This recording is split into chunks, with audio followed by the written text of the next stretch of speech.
சுவாதி கொலை வழக்கில் தொடர்புடைய கொலையாளியின் தெளிவான புகைப்படம் சிக்கியிருப்பதால் அந்த நபர் எந்த நேரத்திலும் கைது செய்யப்படலாம் என தனிப்படை காவல்துறையினர் தெரிவித்துள்ளனர். இது தொடர்பான கூடுதல் தகவல்களை தருகிறார் செய்தியாளர் ராமச்சந்திரன். சுவாதியின் கொலை வழக்கில் தேடப்படும் குற்றவாளியின் தெளிவான புகைப்படம் தனிப்படையினருக்கு கிடைக்கப்பட்டிருக்கிறது.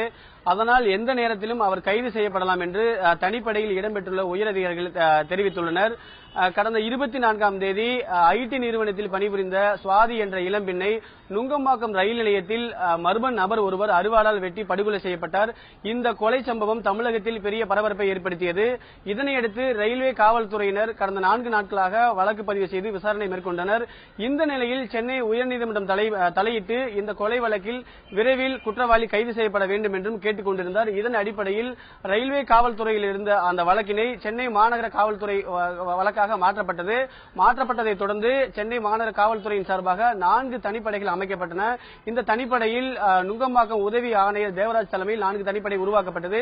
இதனையடுத்து ரயில்வே காவல்துறையிடம் இருந்த அந்த வீடியோ ஆதாரங்கள் மற்றும் நேரில் பார்த்தவர்கள் மற்றும் அருவாளில் பதிவான சாட்சியங்கள், கைரேகை ஆகியவற்றின் உதவியுடன் நேற்று இரவே சென்னை மாநகர காவல்துறையின் சார்பாக அமைக்கப்பட்ட அந்த 4 தனிப்படையினர் தீவிர விசாரணையை தொடங்கியுள்ளனர்.